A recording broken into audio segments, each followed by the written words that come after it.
ya kamata ka ji tsoron Allah Muhammad, ya kamata ka ji tsoron Allah. wannan bushewar zuciya ta ka tayi yawa, wannan rashin tausayi naka, ko dai kai a Fir'auna Buhari ai iyaka abin da zaka yi kenan, iyaka abin da zaka yi na rashin tausayi kenan.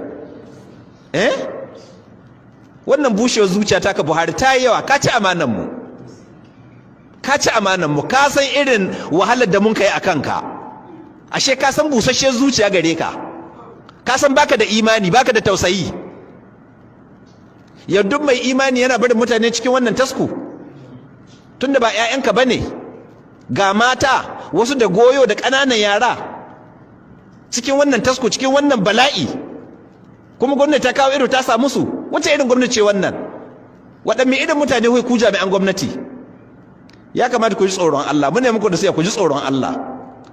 Zukatanku sun bushe da yawa.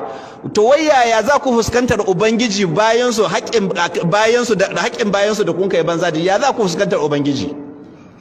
Rantsuwa kun kai Buhari, kana musulmi, an ka baka Qur'ani, kai rantsuwa za ka yi adalci, yanzu waɗannan ka yi musu adalci? A kama su kana da wadda kakai ka kwato su amma haƙyale su?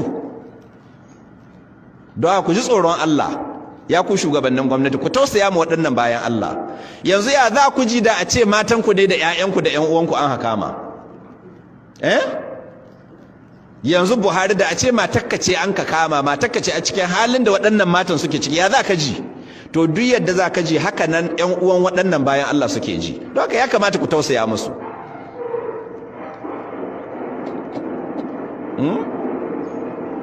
Menene shi ko?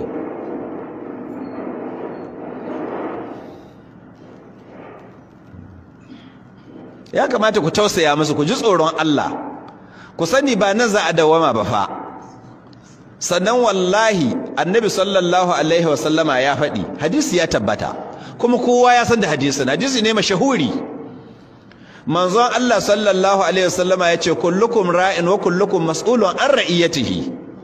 Kowanninku makiyayi ne, kuma kowanninku abin tambaya ne ga abin da an ka bashi kiyo.